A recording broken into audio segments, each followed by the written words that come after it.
आप हमारे चैनल पर में नए हैं तो हमारे चैनल को सब्सक्राइब करें, लाइक ज़रूर करें, जिससे हमारे द्वारा दिए जा रहे न्यूज़ सबसे पहले आप तक पहुँचे।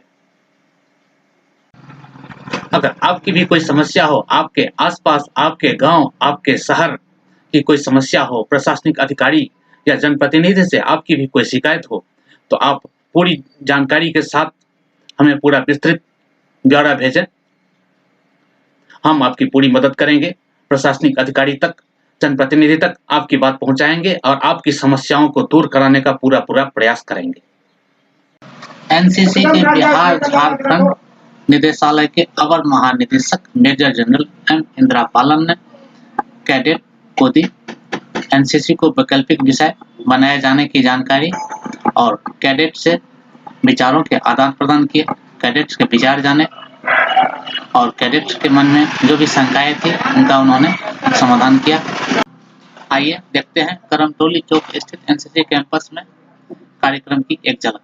नहीं है। गुड। कौन है ये कैडेट? हाथ खड़ा करें, नाम बताएं अपना। ओके, बैठ जाइए। तो अच्छी बात है कि अधिकतर कैडेट्स को इस बात की जानकारी है। तो अगर जानकारी है तो मेरा दूसरा सवाल ये है कि अगर हम एनसीसी को एज इलेक्टिव सब्जेक्ट या क्रेडिट कोर्स जहाँ जहाँ सेमेस्टर सिस्टम शुरू हो गया है वहाँ पर हम इंट्रोड्यूस करते हैं, तो जो कैडेट्स समझते हैं कि ये कैडेट्स के लिए फ़ायदेमंद है वो हाथ खड़ा करें।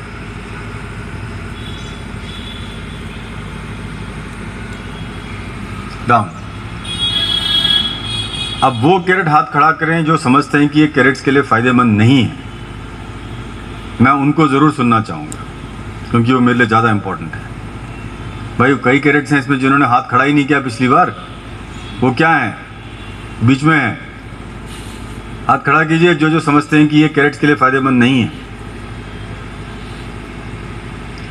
पर मेरे हिसाब से तो ये फ़ायदेमंद नहीं है। मैं आपको इसका बड़ा रीज़न देता हूँ, क्योंकि वो आपको अगले पढ़ाई का जो पीजी में जाना हो या स्कूल से कॉलेज जाना हो, कॉलेज से अंडर ग्रेजुएट से पोस्ट ग्रेजुएट में जाना हो, उसके लिए आपकी एकेडमिक परफॉर्मेंस तो बहुत इंपॉर्टेंट है, आगे नौकरी के लिए भी। तो अगर हम एनसीसी को उस एकेडमिक परफॉर्मेंस में डाल देंगे तो आपका ओवरऑल परफॉर्मेंस तो डाउन हो जाएगा, क्योंकि एनसीसी में तो अच्छे नंबर मिलते ही नहीं है। तो कैसे फ़ायदेमंद हो गया आपके लिए? तो घाटा हो जाएगा ना। वैसे अभी तो एनसीसी एकेडमिक्स के बाहर है। आपका एकेडमिक्स में एनसीसी में जो भी परफॉर्म करता रहे आपको वो आपके एकेडमिक मार्कशीट में तो नहीं दिखाते हैं। तो फ़ायदा हुआ या नहीं हुआ? कोई भी कैडेट इस पर अपना ओपिनियन देना चाहेंगे? कोई एएनओ जो समझते हैं कि जो एनसीसी वैकल्पिक सब्जेक्ट में इंट्रोड्यूस हो रहा है वो कैडेट्स के या एनसीसी के फ़ायदे में नहीं है, ऐसा कोई भी एएनओ समझते हैं, please feel free to convey.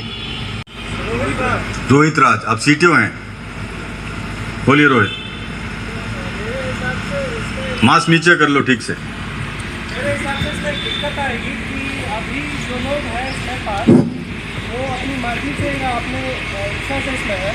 अगर ऑप्शनल नहीं रहेगा, कंपलसरी हो जाएगा तो लोगों को फोर्स किया जाएगा, तो क्वालिटी डिग्रेड होगी सर। ओके, तो आपकी इसमें समझने में थोड़ी गलती है। ये जो कंपलसरी वर्ड आपने इस्तेमाल किया, ऐसा कुछ नहीं हो रहा है।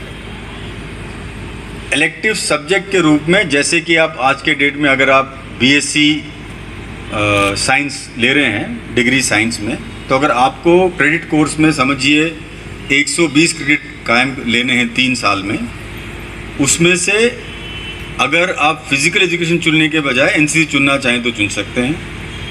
अगर आप इंग्लिश लिटरेचर चुनने के बजाय एनसीसी चुनना चाहें तो चुन सकते हैं।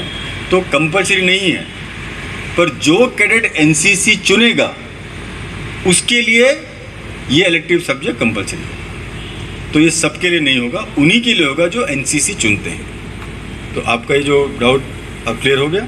गुड, बैठ जाइए। Very interesting. अच्छा, डाउन। देखिए, हमारा जो इम्प्रेशन था वो बहुत गलत था। हमें ये बताया गया था कि यहाँ पे क्रेडिट कोर्स सिस्टम शुरू ही नहीं हुआ है। यहाँ तो आप सारे के सारे क्रेडिट स्कोर सिस्टम हाथ खड़ा कर रहे हैं। तो जो कॉलेजेस जो कैडेट्स के कॉलेज में अभी भी क्रेडिट स्कोर सिस्टम नहीं है, पुराना सिस्टम चल रहा है, वो हाथ खड़ा करें। कोई भी नहीं है। 24, उस 24 में से जो नॉन कैंप पोर्शन है, चलो वॉल्यूम कम करो, नॉन कैंप पोर्शन है वो है 14 और कैंप पोर्शन ऑफ हो गया ये। आवाज आ रही है पीछे? ओके। और कैंप पोर्शन है 10।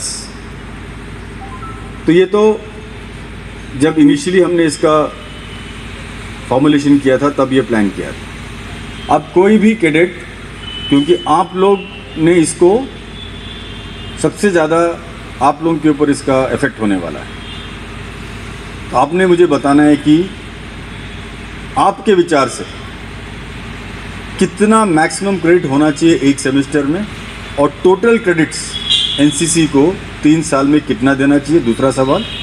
और तीसरा सवाल, क्या कैंप को क्रेडिट्स देना चाहिए या नहीं देना चाहिए। 3 सवाल साफ हैं, दोबारा दोहराता हूँ मैं, सोच के बताएं।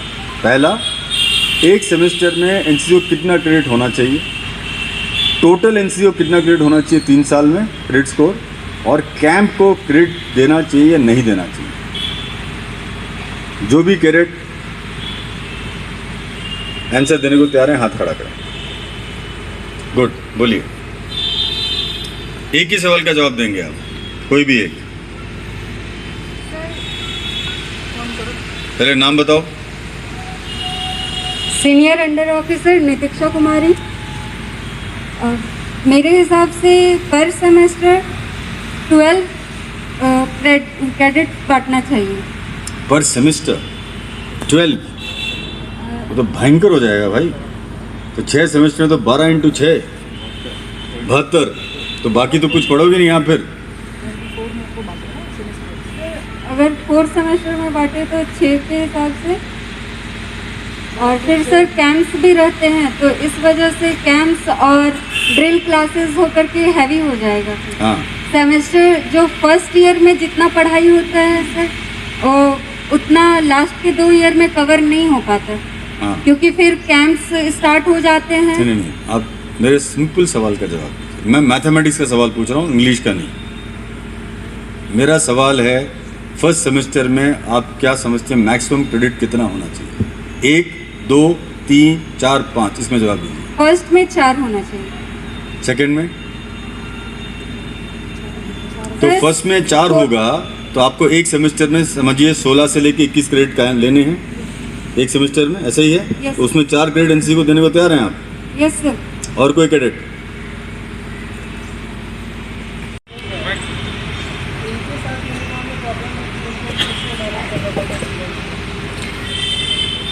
ये प्रॉब्लम नहीं है, ये प्लान है। सर तो काफ़ी बच्चे विड्रॉ कर लेते हैं यूनिफॉर्म जो खरीद नहीं सकते। जैसे मेरा कॉलेज है, उसमें काफ़ी मतलब गरीब बच्चे पढ़ते हैं, वहाँ पे अफोर्ड नहीं कर पाता है, और कॉलेज भी सपोर्ट नहीं कर रहा है इस चीज़ के पे। नहीं, आप सेल्फ फाइनेंस की बात कर रहे हैं, एफएसएफ स्कीम की बात कर रहे हैं? नो सर, कि सेल्फ फाइनेंस इंस्टीट्यूशंस की बात कर रहे हैं? हाँ, सेल्फ फाइनेंसिंग इंस्टीट्यूट, जो इंस्टीट्यूट सेल्फ फाइनेंस्ड है, हाँ, प्राइवेट मतलब इंस्टीट्यूट। प्राइवेट इंस्टीट्यूट की बात Yes. कर रहे हैं। ओके। गवर्नमेंट का रूल ये है कि प्राइवेट इंस्टीट्यूट्स में यूनिफॉर्म और रिफ्रेशमेंट का खर्चा वो प्राइवेट इंस्टीट्यूट ही उठाएगी। पेयर से लैब न्यूज से मैं हूं आपके साथ संपादक अशोक कुमार झा। हम फिर मिलेंगे आपसे बेहतरीन और ताजा खबरों के साथ। नमस्कार।